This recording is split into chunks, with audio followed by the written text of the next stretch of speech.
साथियों नमस्कार। हमारे चैनल में आपका स्वागत है। मैं हूं रामचंद्र मौर्य। अगर आप पहली बार हमारे चैनल को देख रहे हैं तो इसे सब्सक्राइब जरूर कीजिएगा और सामने की घंटी जरूर दबाइएगा ताकि विश्लेषण से संबंधित हमारा रोजाना का वीडियो आपको तुरंत मिल जाए। अगर वीडियो अच्छा लगे तो लाइक भी कीजिएगा और शेयर भी कीजिएगा ताकि आपकी तरह और लोग भी हमारे वीडियो से रूबरू हो सके। धन्यवाद। आज हम चर्चा करेंगे कि क्या मध्यावधि चुनाव हो सकता है। अभी अभी 7 महीने पहले 2024 में 4 जून को लोकसभा चुनाव के लिए मतगणना हुई और 9 जून को प्रधानमंत्री नई सरकार के प्रधानमंत्री बने। बैसाखियों वाली सरकार बनी है और इतिहास गवाह है कि जब जब बैसाखियों वाली सरकार बनती है मध्यावधि चुनाव होते हैं या राष्ट्रपति शासन लगता है। तो क्या 4 जून को आए रिजल्ट और 9 जून को लिए शपथ और शपथ के पहले संविधान को माथे से लगाना, संविधान को सजदा करना, उसके बाद शपथ लेना, क्या यह सरकार 5 साल तक यानी 2029 तक चल पाएगी? सियासी जानकार का मानना है कि नहीं चल पाएगी और कभी भी मध्यावधि चुनाव हो सकता है।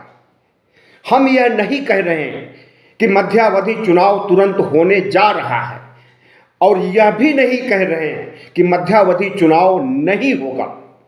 दोनों संभावनाएं हैं, लेकिन जो कुछ देखने में आ रहा है कि प्रधानमंत्री नरेंद्र मोदी लगता है कि मध्यावधि चुनाव की तैयारी कर रहे हैं और जिस तरह से प्रधानमंत्री नरेंद्र मोदी अपनी सरकार गिराने की सुपारी नीतीश कुमार को दे रहे हैं और कह रहे हैं कि आ बैल मुझे मार, तो इसका मतलब क्या हुआ?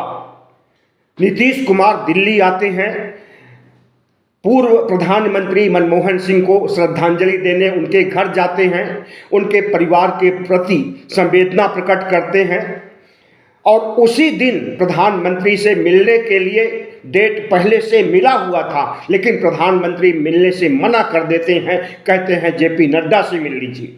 जेपी नड्डा से मिलने के लिए गए तो उन्होंने भी बहाना बता दिया और कहा अमित शाह से मिल लीजिए।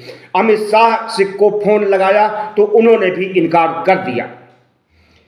एक बैसाखी वाली सरकार चल रही है और एक प्रमुख बैसाखी या यूं कहें घटक दल अगर वह प्रधानमंत्री या भारतीय जनता पार्टी के शीर्ष नेतृत्व से मिलना चाहता है और शीर्ष नेतृत्व मिलने से इनकार कर रहा है तो इसका क्या अर्थ लगाया जाए? क्या नीतीश कुमार की बेइज्जती करने का ठान लिया है प्रधानमंत्री नरेंद्र मोदी ने, शाह ने, नड्डा ने? अगर ऐसा है तो हमें लगता है कि नीतीश कुमार जिस तरह से अब उनके दिमाग में उल्टी गिनती चल चुकी है मोदी सरकार से समर्थन वापस लेने की, अब वह अंजाम तक पहुंचने वाला है क्योंकि संकेत ऐसे मिल रहे हैं। हालांकि अभी नीतीश कुमार ने अपने पत्ते नहीं खोले और लालू यादव ने उनका स्वागत किया है और कहा है कि इंडिया गठबंधन और राष्ट्रीय जनता दल के दरवाजे खुले हैं, कभी भी आ जाइए, हम स्वागत करेंगे। और उनके इस स्टेटमेंट से पूरा दिल्ली थरथरा जाती है, पूरा देश थरथरा जाता है, गोदी मीडिया भी। तो क्या यह माना जाए कि नीतीश कुमार का अपमान करना और नीतीश कुमार जो कि प्रमुख घटक दल है और नंबर 2 की बैसाखी हैं, अगर यह हट जाएंगे तो सरकार तो नहीं गिरेगी, लेकिन जो बहुमत अभी 193 का है उसमें से 12 कम हो जाएंगे और अगर चिराग पासवान भी इनके साथ आते हैं, उनका भी कम अपमान नहीं हो रहा है। अंबेडकर के अपमान के मुद्दे पर उन्होंने खुल करके शाह की भर्त्सना किया। अगर 17 कम हो जाते हैं तब फिर बॉर्डर पर ही 272 के बॉर्डर पर ही रह जाएंगे और एकदम कमजोर और लाचार सरकार हो जाएगी। और जैसे ही नायडू मन बनाएंगे कि सरकार गिराना है, गिरा सकते हैं। लेकिन अभी नायडू और नीतीश दोनों ने आपस में कोई गुफ्तगू नहीं की है, या हो सकता है गुफ्तगू हो गई हो, मीडिया को बताया ना जा रहा हो। लेकिन नायडू नाराज नहीं लग रहे हैं और नीतीश खुश नहीं लग रहे हैं। नीतीश कुमार पटना वापस लौट जाते हैं और वहां पर राज्यपाल के शपथ ग्रहण समारोह में जाते हैं। शपथ ग्रहण समारोह से निकलते समय पत्रकारों ने पूछा कि क्या इरादा है, सरकार गिराना है, तो उन्होंने कोई जवाब ही नहीं दिया, हाथ जोड़ करके निकल लिए। लेकिन तेजस्वी यादव जरूर मिले और तेजस्वी यादव हाथ जोड़ करके चाचा के सामने नतमस्तक हो गए और चाचा ने उनके कंधे पर रखकर, हाथ रख करके उन्हें आशीर्वाद दिया। कैसा आशीर्वाद हो सकता है कि जब 2022 में नीतीश कुमार सरकार चल रही थी लालू यादव के समर्थन से, राष्ट्रीय जनता दल के समर्थन से, और तेजस्वी उप मुख्यमंत्री थे, तो उस समय नीतीश कुमार ने घोषणा किया था कि हमारे उत्तराधिकारी तेजस्वी यादव होंगे। तो क्या कहीं वह आशीर्वाद तो नहीं दिया है? क्या बिहार सरकार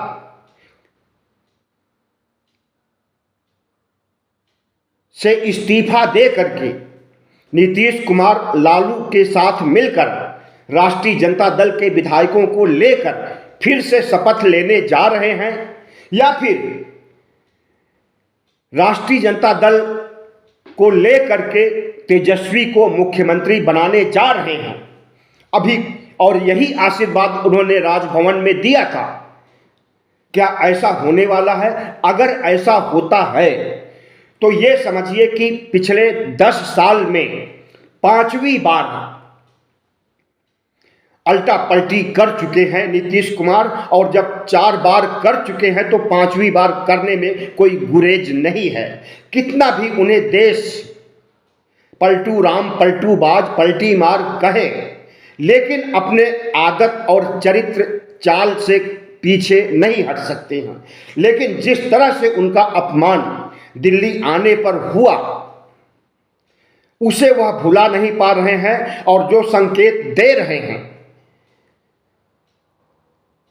मोदी सरकार से समर्थन वापस लेने का, अगर उस संदेश को अगर साकार कर देते हैं तो समझ लीजिए कि नरेंद्र मोदी की सरकार गिरेगी तो नहीं, गिरते गिरते बचेगी। और किस दिन गिर जाए, कौन सा घटक दल अलग हो जाए, शिंदे भी नाराज बैठे हैं, उनके भी 7 सांसद हैं। अगर उनके 7 सांसद, नीतीश के 12 सांसद और 5 सांसद चिराग पासवान के, तो कितने हो गए? और अगर ये एक साथ इस्तीफा दे दें या समर्थन वापस ले लें, तब फिर 272 के आंकड़े पर ही रहेंगे, आगे पीछे नहीं होंगे। लेकिन अभी हम यह नहीं कह सकते कि मध्यावधि चुनाव होने जा रहा है, लेकिन इतना जरूर कह रहे हैं कि जब जब बैसाखियों वाली सरकार बनी है तब तब उसके गिरने का खतरा बना रहा है, और कई बार सरकार गिर भी चुकी है, कई बार राष्ट्रपति शासन भी लग चुका है। हालात कुछ ऐसे ही दिख रहे हैं फिलहाल, और लेकिन अभी इस हालात को एक तरह से कह सकते हैं कि बड़ा तूफान आने के पहले की शांति है। नीतीश कुमार शांत बैठे हैं, खरमास माना जा रहा है कि चल रहा है, और मकर संक्रांति के दिन खरमास खत्म होगा। उसके बाद दही चूड़ा पर जब लालू से जाकर गलबहियां करेंगे तो हो सकता है उसी दिन कोई घोषणा हो जाए कि एनडीए छोड़ करके इंडिया और में आ रहे हैं, अब खुद मुख्यमंत्री बनेंगे या 1 साल के लिए तेजस्वी को बना देंगे, जिस तरह से उन्होंने पहले कहा था, उसके आधार पर हम कह रहे हैं। लेकिन नीतीश कुमार को चाहिए कि इस टर्म को वो पूरा करें और अगले टर्म में, जिसके लिए कि डर है कि भारतीय जनता पार्टी उनका साथ नहीं देगी और उनके साथ चुनाव जीत करके अपना मुख्यमंत्री बनाएगी। भारतीय जनता पार्टी एक ऐसी पार्टी है जो छोटी मछलियों को खा जाती है। समुद्र का जैसे अन्याय होता है कि बड़ी मछलियां छोटी मछली को खा जाती हैं, उसी तरह से भारतीय जनता पार्टी छोटी पार्टियों को खा जाती है, अपने में समाहित कर लेती है। यह हाल अभी देखा आपने, शिंदे का क्या हाल हुआ। शिंदे मिनिस्ट्री में तो जरूर हैं, उप मुख्यमंत्री जरूर हैं, लेकिन नाराज चल रहे हैं। शिंदे और फडणवीस के बीच 36 का संबंध है, 36 के आंकड़ों का संबंध है। कब वह अलग हो जाए कुछ नहीं कहा जा सकता है कि क्योंकि जिस तरह से उन्हें धोखा दिया है उसका सबक नीतीश के लिए बहुत बड़ा सबक है। वही हाल इनका भी होगा। 2025 के अंत में होने वाले बिहार विधानसभा के चुनाव में अगर जीत हासिल होती है, जनता दल यू और भारतीय जनता पार्टी की जीत होती है, तो इन्हें दाल में मक्खी की तरह या दूध में मक्खी की तरह निकाल बाहर कर दिया जाएगा और अपना मुख्यमंत्री बनाने की घोषणा शाह पहले ही कर चुके हैं। शाह और मोदी चाहते हैं कि इस बार बिहार में उनकी सरकार बने और उनका मुख्यमंत्री बने, और इसके लिए वह जोड़ तोड़ और तिकड़म बैठा रहे हैं। अभी थोड़ी देर पहले शिवसेना के प्रवक्ता संजय राउत ने कहा कि शाह ने ऑपरेशन लोटस चला करके नीतीश कुमार के 12 में से 10 सांसदों को तोड़ने के लिए मन बना लिया है और संकेत मिल रहा है, हरी झंडी मिल चुकी है मोदी और शाह की तरफ से। अब कितने में खरीदा गया, कितने करोड़, कितने 100 करोड़ में खरीदा गया, अभी यह जानकारी बाहर नहीं आ पाई है। लेकिन 10 सांसद जदयू के, नीतीश के, इनकी खरीदारी हो चुकी है पर्दे के पीछे। तो जो हालात बिहार में चल रहे हैं और जिस तरह से परिस्थितियां बहुत तेजी से बदल रही हैं, उसमें अभी कुछ स्पष्ट नहीं है। आजकल ठंडी के मौसम में कुहासा बहुत हो रहा है पूरे उत्तर भारत में, और इस कुहासे और धुंध में कुछ स्पष्ट नहीं है मौसम में।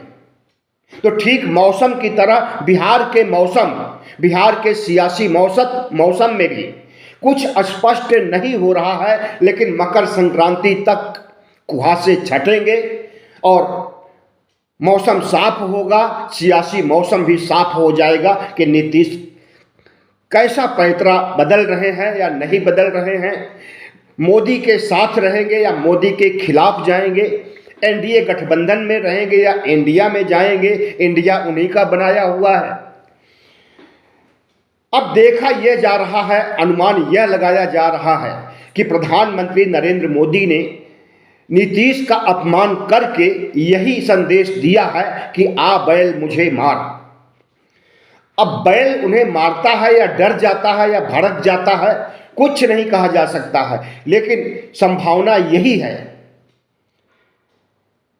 कि नीतीश कुमार का मन भर गया है प्रधानमंत्री नरेंद्र मोदी के नेतृत्व में, और अंबेडकर के मामले को भी लेकर नीतीश ने जो खामोशी बरती और कोई कमेंट नहीं किया, तो इसका सीधा संदेश शाह और मोदी तक पहुंचा कि अंबेडकर के अपमान से भी बहुत व्यथित हैं नीतीश कुमार। और ओबीसी जनगणना, ओबीसी हक अधिकार का मुद्दा सबसे बड़ी लकीर इन्होंने ही खींची थी बिहार में, जब नीतीश कुमार और तेजस्वी यादव उप मुख्यमंत्री और नीतीश कुमार मुख्यमंत्री 2022 या 23 की बात है, मिल करके दोनों लोग गए थे प्रधानमंत्री नरेंद्र मोदी के पास और अनुरोध किए कि राष्ट्रीय स्तर पर ओबीसी की जनगणना कराई जाए, जो जनगणना होने वाली है निकट भविष्य में।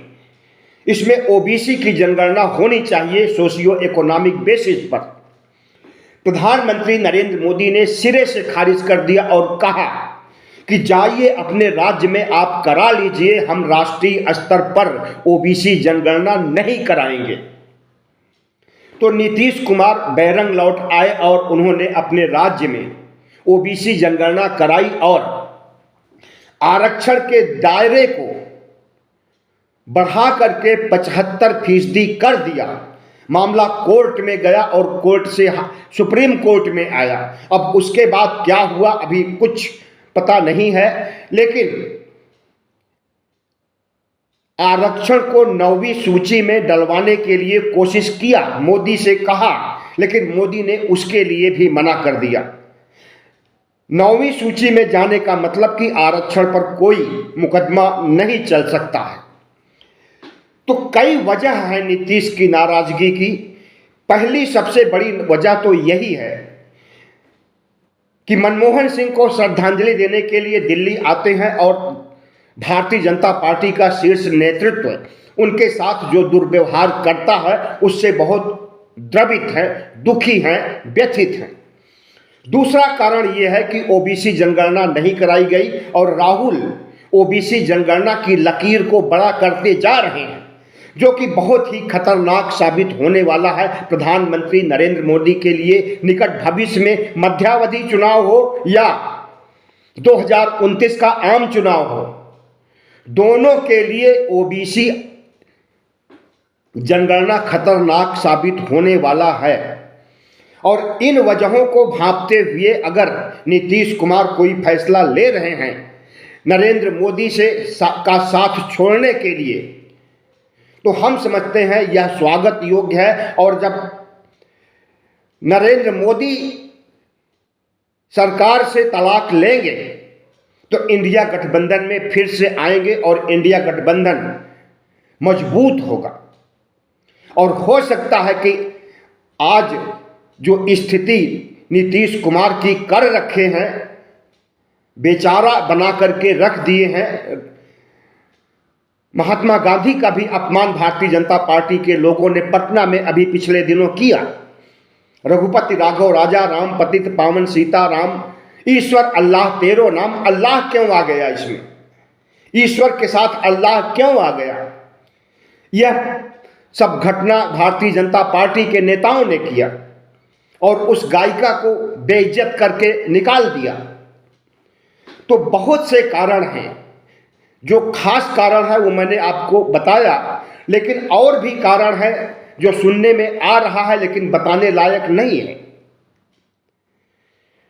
इस वजह से हमें लगता है कि अगर नीतीश कुमार साथ छोड़ते हैं नरेंद्र मोदी का तो मध्यावधि चुनाव होगा या फिर राष्ट्रपति शासन लगवा करके नरेंद्र मोदी आराम से तैयारी करेंगे मध्यावधि चुनाव की और चुनाव होगा।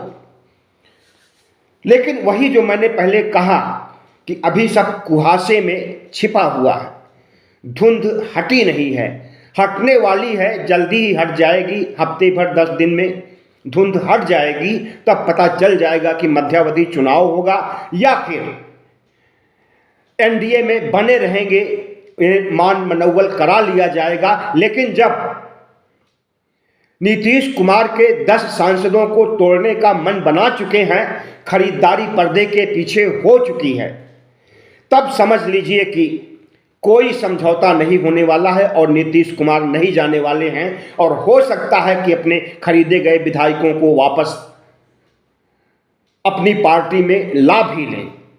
अभी औपचारिक तौर पर घोषणा नहीं हुई है, लेकिन जो छन छन करके पर्दे के पीछे से बातें आ रही हैं, उसे अगर एक शिवसेना जैसी पार्टी का प्रवक्ता कह रहा है तो इसमें सच्चाई हो सकती है कि ऑपरेशन लोटस चल चुका है और नीतीश को बेचारा बनाने के लिए